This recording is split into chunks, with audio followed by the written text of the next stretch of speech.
भाषा गौरवली. मराठी भाषेबद्दल जे जे काही सांगायचं आहे, जे जे काही तुम्हाला पाहिलं आहे, मी खाली समोर बसून तुमचा चेहरा मोजत होतो, वाचत होतो. काय मुलांना अभिप्रेत आहे. मी अनेक ठिकाणी एनएसएसचा मी उल्लेख केला. मी अनेक ठिकाणी पंचायत ठेवायला महाविद्यालयाचे एनएसएस अटेंड केले, अनेक ठिकाणी कार्यक्रमाला जातो. मी मुलांचे चेहरे वाचण्याचा प्रयत्न करतो. तर या मुलांमध्ये मला माझं मूल दिसतो. म्हणून या मुलांना काय अभिप्रेत आहे. सर्व बोलत असताना मुलांच्या चेहऱ्यावर थोडासा मी सायकोलॉजीचा प्रश्न करतो. 11वी 12वी सायकोलॉजी घेतली.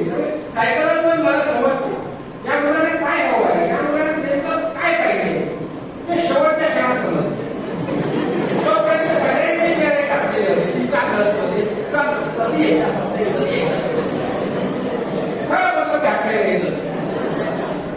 कारण आजच्या युगात, आजच्या जगात तत्वज्ञानी कोणालाच नको असतो, कोणालाच नको असतो. कधी 4 शहाणपणाच्या गोष्टी सांगायला गेल्यात ना, तर कोणालाच नको असतो. म्हणून मी प्रत्येकाला सांगतो, प्रत्येक विद्यार्थ्याला सांगतो, विद्यार्थी मित्र, मी तुमच्यासारखाच खाली बसून समोरच्याची रचना ऐकणार. माझे आई वडील शेतकरी, 5 भावंड. मी 1 वर्षाचा असताना माझे वडील वारले. माझा स्वभाव काळ चालणार होता. माझं भवितव्य काय होतं काही माहिती नव्हतं. कारण घरात कोण शिकलेला माणूस नव्हता, घरात कोण करता माणूस नव्हता. अशा परिस्थितीत माझा 3 नंबरचा भाऊ होता. त्याने मला आणि माझ्या 4-5 नंबरच्या भावाला एकदम शाळेत घातलं 9व्या वर्षी. 9व्या वर्षी तुम्हाला का सांगतो की तुम्हाला समजायला पाहिजे या मातीवर, या मायेवर घट्ट पाय होऊन आत्मविश्वासाने चिकारीने जिद्दीने मेहनतीने तुम्ही उभं राहा तर 100% तुम्ही यशस्वी होणार. हे तुम्हाला समजायला पाहिजे. हे मराठी भाषेचं तुम्हाला हे गमक काय आहे. मराठी भाषा दुसरं तत्वज्ञान सांगायची काही गरज नाही. हीच मराठी भाषा. तुम्ही स्वतःला जे ठेवता ही मराठी भाषा. मी काल पण सांगतोय कारण मी जेव्हा 9व्या वर्षीचा घटकाचा शाळेत गेलो आणि माझा भाऊ थोडा मागे पडला, पण मी शिकत पुढे गेलो. प्राथमिक शाळेनंतर 7वी नंतर आम्ही आरती गेलो.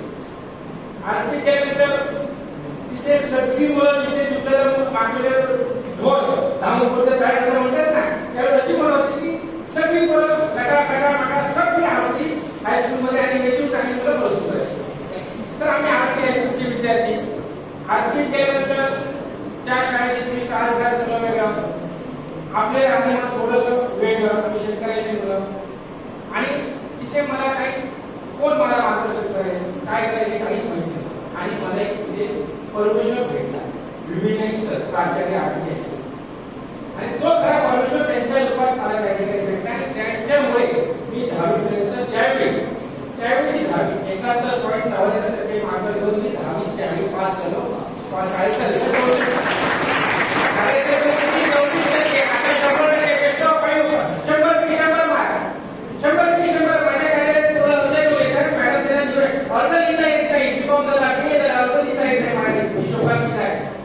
मी सांगतो पाहिजे भरायला सांगा वाटता येणार नाही. ही शोधात काय शिकायला पाहिजे, हे शिकायला पाहिजे. हीच काही मराठी आहे.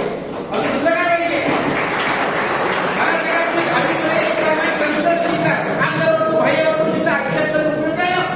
तुमचा अंतर्वर्ग तुमचं बाह्यवर्ग एक साईड 12 समीकरण पाठ करा, 4 समीकरण आला 16 मार्क आयुष्यात उपयोग पडलं का? पडलं काय सांगा? पडणार नाही. तुम्ही स्वभावतानी परिस्थितीची झगडता तुमची उपाधीला नका म्हणतो का, उपाधीला बसू नका, बाहेर पडा, त्यातनं बाहेर या आणि समोरचं जग बघा काय आहे. समोरचे जग बघा. सर माझ्या डोळ्यात पाणी आलं. का पाणी आलं? 18 वर्ष 1 दिवस पूर्ण झालेली मुलगी एका मुलाबरोबर बोलून गेली आणि तिची आई अंगणवाडी माये आहे, मुलगी माझी विपत्त झाली म्हणून सांगायला.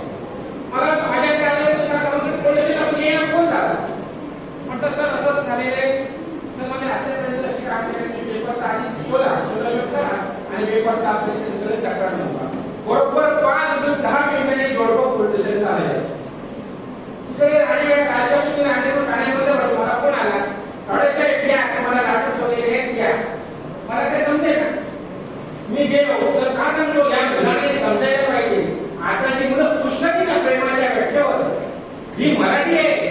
ज्या मातेने तुम्हाला 9 महिने 9 दिवस सुद्धा आपल्याला नको असताना जे तुमच्यासाठी घातलं, तुमचं पालन पोषण आतमध्ये चांगलं व्हायला पाहिजे, तुम्ही सुदृढ व्हायला पाहिजे म्हणून आवडी निवडीचं नसलं तरी तिने ते खाल्लं तुमच्यासाठी की माझं पोटातली बाळ सुदृढ व्हायला आणि रात्री बेरात्री जागरण करून तुमचे कपडे बदलले, तुम्हाला राहण्याचं मोठं केलं, त्या आईला तुम्ही 1 वर्षाच्या 2 वर्षाच्या प्रेमासाठी विसरून रस्ते व्यक्तीवर पळून जाता? कसल्या निवासी त्यांच्या कविता म्हणायचा, कसल्या निवासाबद्दल लेखन वाचायचं, कशाला वाचायचं? जर तुम्हाला तुमच्यातला आत्मसन्मान जाणून होत नाही, तुमच्यातली आई काय आहे समजत नाही, तुमच्यातला बाप काय आहे तुम्हाला समजत नाही, तर या काव्य लेखनाला काही अर्थ नाही. या मनाचा मी काही जणांना मला एक संघर्षामध्ये मला वाटते, मी त्याची कधी परवा केली नाही, परिस्थितीवर मी बोलतो नेहमी. परिस्थिती का पडतो? कारण आजची परिस्थिती अशी आहे, मी जेव्हा आई जगतापसह समोर आई वडील जेव्हा आले, तर तो मुलगा गोव्यामध्ये एका हॉटेलमध्ये काम करणारा होता आणि ती बाहेर झालेली बोलली. काय प्रश्न असतात? बाकी आम्ही जात धर्मापर्यंत सोडून देऊया, तुमच्या धर्माचा जातीचा होता ते सोडून देऊया, परंतु काय परिस्थिती म्हणजे मुलं शरीर सुखासाठी ही जी काही रीतिभ्रष्ट होता ना आपल्या आयुष्याची रात रांगी करून घेतात.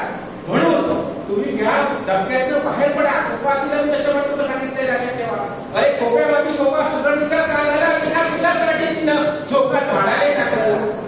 काय आईची व्याख्या, काय त्या चिपीची व्याख्या, एका पिलासाठी तिनं झोका झाडाला टाकला. झोका इनाला गेलेला तसा गेला त्याचा कोसा, पाखराची कारागिरी जरा देखरे माणसा. तिची इंदुसिती चोख येत जात तेच ओठ, तुले दिलेले देवाने 2 हात 10 बोट. काय तुम्हाला सांगतोय? बैरामाई अडाणी बाई मी तुम्हाला सांगते, सगळं तुम्हाला दिलंय, सगळं तुमच्याकडे आहे. या भौतिक सुखात रमण होता, जे काय सोबत चाललंय त्याच्यात तुम्ही घुसता आणि इथे असता. तुम्हाला तुमचं कर्म काय? श्रीकृष्णाने पण भगवद्गीतेला तुम्हाला सांगितलंय, रांगणावर भावांचे कुणाच नाही. श्रीकृष्ण काय म्हणतो? तुझं कर्म आहे, तिथे तुला समोरच्या बरोबर लढायलाच पाहिजे, हा तुझा धर्म. कारण ज्यावेळी पृथ्वीवर अलंकार वाचतो, अहंकार वाचतो, त्यावेळी तिचा निषेध करायला कोणतरी जन्म घेतो, कोणतरी तो श्रीकृष्णाच्या लोकात कोणी असतो, काय धर्म असते काही बहुत कोणी असतो, त्यावेळी असं कोणतरी जन्माला येईल. साधू संत महंत आपली कोकणाची शास्त्रांची भूमी, आपण तर पवित्र भूमी होतो, परशुरामाची शापित भूमी होतो, यशवंत शापित भूमी म्हणणार ही पवित्र भूमी आहे. या भूमीवर तुम्ही जर प्रामाणिकपणे, निष्ठेने, धैर्याने, चिकाटीने, जिद्दीने, मेहनतीने उभे राहिला तर परमेश्वर तुम्हाला तथास्तु म्हणणार, तुमची मनोकामना 100% पूर्ण होणार. लक्षात ठेवा, सकारात्मक विचार, पॉझिटिव्ह एनर्जी. करोना काळात मॅडम अनेक जण मिळते, मला किती वेळ कोरोना झाला असेल, तुम्ही कोरोना पेशंट नाही घेऊन मी मिळवलं नाही, अजून जिवंत आहे, डॉक्टरकडे गेले नाही, क्वारंटाईन झालं नाही, कारण सकारात्मक विचार. आई तिच्या काळात माझं ऑफिसरांचं कुटुंब 18 जणांना सगळ्यांना तापाने आजारी पास सगळे सिम्पटम्स करोनाचे. आम्ही एकालाही हॉस्पिटलमध्ये पाठवलं नाही. मी सांगितलं काय? मी एकच सांगितलं, तुमच्यातली विल पॉवर, आध्यात्मिक ताकद, सकारात्मक विचार निर्माण करा. मला कोरोना झाला नाही, सर मी मोकळा आहे, मी काढा घेईन, मी चुकीचा आहे, मी नोकरी नाही, मी बराबर. आम्ही सगळे खटखटी करायला वाडा पण माझा कोरोना असा औषध बरा झाला. काय आहे ही सकारात्मक? लक्षात ठेवा, मी हुशारीचा मुलांनो दिवड जातो, दिवड म्हणजे दिवसाचा माहिती आहे ना. मला साप चावला की सकारात्मक नकारात्मक म्हणजे शरीरात आली आणि त्याला हृदय बंद पडल्याने तो मेला. साप चावून मेला नाही, तो बेविषारी साप मेला का? मी आता बेटा मला साप चावला. सर तुम्हाला एक छोटं उदाहरण देतो, मराठी भाषा किती बोलायचं, एक छोटंसं तयारी करतो बघा. एक छोटंसं सांगतो तुम्हाला. करोना काळात एक एवढं गाव आहे, त्याच्यामध्ये एक छोटीशी वाडी आहे. काही लोकांना शाळेत क्वारंटाईन करून ठेवलं, मुंबईचे लोक आहेत. मी पत्रकार म्हणून सगळ्या गोष्टीचा मार्केट अभ्यास करत होतो आणि त्या मुंबईच्या लोकांना त्या शाळेमध्ये येऊन क्वारंटाईन करून ठेवलं. त्याचा एक भाग होता, अरे तुम्हाला माहिती आहे काय असं उदाहरण एमर्शन पाणी मागे होय बघा. एवढं त्याचं परमेश्वराला बोलणं झालं. रात्री झोपल्या वर माडाचा बोलणार आहे, पत्रावर टांग मोठी माहिती सांगत नाही, काल्पनिक कथा नाही, रिअलिटी सांगतो. आणि तो अरे बाप रे म्हटला तो माणूस तिथेच रिअलिटी सांगतो, अतिशय काल्पनिक कथा नाही. पत्रकार आहे, जबाबदारीने सांगतो. 35 वर्ष पत्रकार करतो म्हणजे काय? म्हणून मी काय करतो, शरीरातली 62 तुम्ही आता विभागाकडे आहात, तुमचा सायन्सशी संबंध असला तरी मराठी उभाव आणि सगळीकडे एकच रुग्णांना कसं औषध घ्यायला पाहिजे,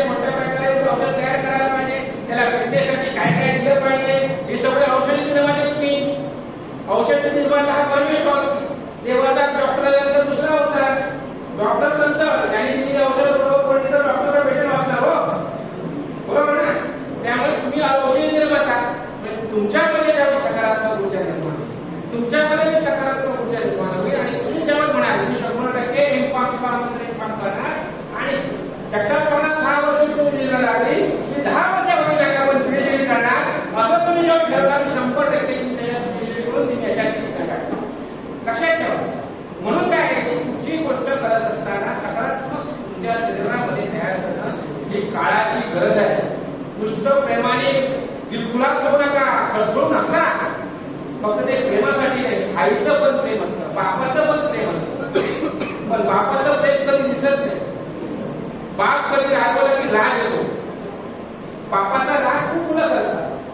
बापाचा राग अनेक ठिकाणी बघतो. काही जणांना मुली झाल्या, दोन मुली झाल्या, 3 मुली झाल्या, मला दुःख झालं. मी म्हणतो मी एका हॉस्पिटलमध्ये सांगितलं, सत्याग्रह सांगतो, मी माझ्या एका पेशंटला बघायला गेलो तर एक बाईने कोणती म्हणतात कसं रडत होतं, कोणतरी मेला कसं स्वराच्या कामाला काय झालं नाही त्याचं मुली ती जर माझ्या पेशंटला मला ती मुलगी लोक असेल तर म्हणणं मला कारण मी अनुभव सांगतो सर. ज्या वेळी मी 35 वर्ष सामाजिक सेवेमध्ये आहे, पत्रकारितेमध्ये आहे, मी ज्या रुग्णालयात जातो त्या रुग्णालयात माझ्या आईवडिलांची सेवा त्यांच्या मुलीच करीत असतात. तुझं बरोबर आहे नाही ते का सुट्टीत नाही, मुंबई असतात नाही ते का सुट्टीत नाही, कुणाचं योग करत नाही, योग नाही बाहेर पाठवले. ही गोष्ट इतकी आहे. म्हणजे मुली ही खरं म्हणजे मुलं सगळ्यात मोठे 100% वाईट असतात. पण काय आहे की आपण मराठी जपत असताना मराठी ही जी भाषा आहे ती मराठी भाषा किती काही जरी आलं, किती पाश्चात्य संस्कृतीने आपल्याकडून आक्रमण केलं, किती पाश्चात्य संस्कृतीचं आम्ही अवलंबन केलं तरी मराठी भाषा ही कधीही संपणार नाही. कधीही संपणार नाही. कारण या भाषेला राजकीय अधिष्ठान कोणी दिलं छत्रपती शिवाजी महाराज.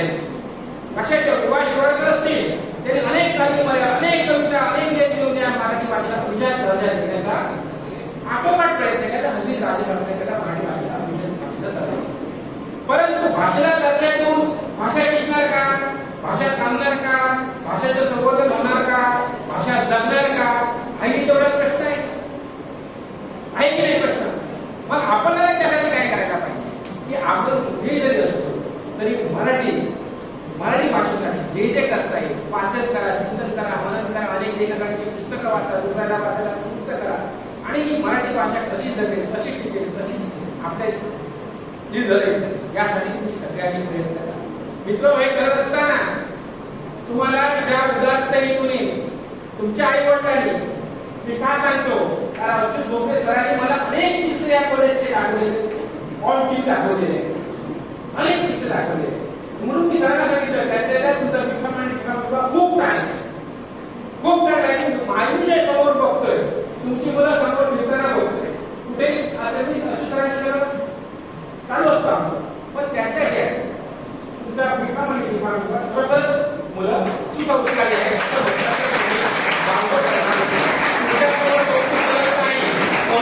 बारावून जाऊ नका कारण माझी लढत असते ती चौफेर असते. मी कोणाला सोडत नाही कारण माहितीये मी आम्ही पदार्थ अवैध याच्यावर प्रगत असतो. माझ्या अनेक वेळा आलेला आहे पण परिणामाची चिंता मी कधी बाळगत नाही. शेळीहून 100 दिवस जगण्यापेक्षा वाघ एक दिवस जगेल कोणतरी म्हणेल चित्राकडे वाघासाठी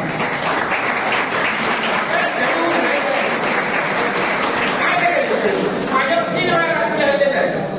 अगदी एक मालवणचं विग्रस्त प्रकरण काढलं. काय काढलं मॅडम मला कोविडच्या गोष्टी एकुलते एक मुलगा 10वी मध्ये तो 96% मार्क. 11वी विद्यालय आणि मुलं थोडासा आई वाढायला वाढायला बिघडला. 12वी विद्यालय तो घरात येऊन तोडफोड वगैरे काय काढायला म्हणजे घरात त्याला मला जुळून असं 12 वाजता घरी 1 वाजता घरी त्यांनी मला ही सगळी हकीकत सांगितली आणि पुण्यापट्टी घरात काय करते मी लिहिलं एवढंच लिहिलं. बरोबर 12 वाजता माझा लेख प्रसिद्ध झाला आणि 1 वाजल्यापासून असं मालवणमध्ये रणरंगण माजलं. सगळ्या सामाजिक संस्था एकत्र झाल्या. सीताराम वाडेने मालवणची बदनामी केली. निवृत्ती पोलिसांना सीताराम वाडेला अटक करा, मालवण पोलिसांना सीताराम वाडेला अटक करा. अनेक निवेदन ऐकून सगळे तो धावतो. मी सांगितले धावणारे सगळे जो आहे खाल्लेल्या खप्पो आहे म्हणजे ही माणसं 2 नंबरच्या ड्रग्सशी संबंधित आहे म्हणून त्यांना लागलं. बाकीचे कशाला प्रामाणिक व्यापारी गेले, बाकीचे कशाला सामाजिक संस्था गेले, तुम्हीच काय राहताय काय लावून पाडला पळला म्हटलं सीताराम लावले नाही ते माझ्या रक्तात नाही. मी शेवटपर्यंत लिहित राहणार. शेवटी मी आपल्याच्या प्ले जगताप सर आहे त्याला सांगितलं की सीताराम गावडेला अटक करून ताब्यात घेऊन जर सिंधुदुर्ग जिल्ह्यातला अंमली पदार्थ बंद होत असेल तर मी कधी साईड व्हायला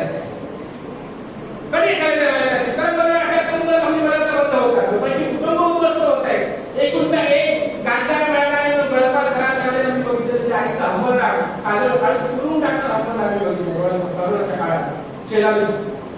त्यामुळे मला माहिती आहे या व्यसनाच्या आहारी गेलेली मुलं कधीच बाहेर पडू शकत नाही. म्हणून मित्र तुम्हाला माझी कळकळीची विनंती आहे, कळकळीची विनंती आहे, चुकून सुद्धा अशा व्यसनाच्या कधी चुकून सुद्धा कोणी मित्राने ही गंमत म्हणून केली, ती संगत होते नंतर संगत जळते लक्षात ठेवा. गंमत म्हणून सुद्धा या व्यसनाकडे कधी जाऊ नका. प्लीज कृपा करून हात म्हणून तुम्हाला विनंती आहे. आणि हे तुम्ही जर केलं तर मराठी भाषेला समजलं. अजून काय नाही त्याबद्दल तुम्ही जरा आता मराठी भाषा झाली माझी भावी पिढी संपली तर कुठे मराठी भाषेला बदलणार आपली. आज भाषाचं संस्कृत 35 कोटीचे 100 कोटीचे 100 कोटी ड्रग्स बनवते आपल्या कोकणाकडे येणार आहे. म्हणजे हे ड्रग्स बनायला जाणार आहे. आज कंपनीवर जसे सिगारेट तंबाखू विकतो ना सर तसा गांजाच्या पुढे मिळाले जाते. आणि मुलं मी बघतोय डिशोकांनी काय मराठी भाषेत ना तुम्ही तर का सांगतो तर तुम्ही वाचला तर माझी मराठी वाचता, तुम्ही नाही वाचला तर मला मराठी कुठून वाचेल. म्हणून छत्रपती शिवाजी महाराजांनी जो मराठी भाषेला संपूर्ण राज्यकारभारात चांगला दर्जा दिला, आमच्या संस्थांनी चांगला दर्जा दिला. ही मराठी भाषा जिवंत राहावीसाठी प्रबोधनकार बाळ ठाकरे असतील, राज ठाकरे असतील, सगळे राजकीय जे मराठीवर प्रेम करणारे नेते मंडळी असतील सगळ्यांनी आंदोलनात प्रयत्न केले आणि आज मराठी भाषेला एक अभिजात भाषेचा दर्जा आणि ही भाषा टिकवणं ही तुमची आमची सर्वांची नैतिक जबाबदारी आहे. ही भाषा आमची संस्कृती आहे, ही भाषा आमचा प्राण आहे, ही भाषा माझा जीव आहे लक्षात ठेवा. आणि हा जीव जगला तर तुम्ही जगणार, आम्ही जगणार. त्यामुळे तुम्ही आज वेगळ्या कॅटेगरीमध्ये असतात. तुम्ही विभाग म्हणजे तुमच्याकडे सायन्स मराठीचा सुद्धा अभाव असतो का तुमच्या बोलीचा नीट मराठी असणार परंतु ते शिक्षणात काही तसं मराठी येण्याचा संबंध नाही. परंतु व्यावहारिक जीवनात तुमच्या व्यावहारिक जेव्हा रुग्णांशी जेव्हा संपर्क असणार तेव्हा तुमची मराठीच कामी येणार. त्यामुळे मराठीवर प्रेम करा, मराठी शिका, मराठी जपा आणि सगळ्यात महत्वाचं आपल्या आई वडिलांवर प्रेम करा. आई वडील हे पहिले तुमचे गुरु आहेत लक्षात ठेवा. दुसरा परमेश्वर नाही, आई वडील हाच खरा परमेश्वर आहे. हे आपल्याला अध्यात्मावर सांगितलंय. गणपती आणि शरणागती 2 भाऊ छोटं उदाहरण देतो, खूप बोललेलं आहे, मला पण आता जास्त बोलायचं नाही, छोटं उदाहरण देतो. गणपती आणि शरणागती 2 भाऊ पृथ्वीला जेव्हा प्रथम प्रदक्षिणा पूर्ण करेल त्याला आद्य पूजेचा मान मिळेल, प्रथम पूजेचा मान मिळेल. गणपतीचं वाहन कुंडील आणि शरणांचं वाहन कोणाला माहिती आहे? मोर. बरोबर. म्हणजे तुम्ही अध्यात्माकडे पुढे पाहता. शरणांचं वाहन मोर. आता मोरवाला पहिली प्रदक्षिणा पूर्ण करणार की मंदिराला पहिली प्रदक्षिणा पूर्ण करणार? साहजिकच मोरवाला. मग गणपती म्हणाला आता मी कसा जिंकणार? तो तुमच्यासारखा हरून गेला नाही म्हणून सांगतो सकारात्मक ऊर्जा लक्षात ठेवा. पॉझिटिव्ह विचार करणार ते उत्तर सांगा. तो विचार करत बसला मला तर मला जिंकायचं मी काय करू, पण त्याच्या पटकन लक्षात आलं अरे ज्याने मला जन्माला घातलं, ज्याने मला ही पृथ्वी दाखवली ती मला सोबत ती माझी पृथ्वी. म्हणून त्याने आई वडिलांना बसवलं आणि आई वडिलांच्या आणि पृथ्वीला त्याला मान मिळाला आणि आद्य पूजेला मान बसल्या. म्हणजे आपल्याला अध्यात्म काय सांगतं की तुझे आई वडील ज्याने तुम्हाला जन्म दिला ते तुमचे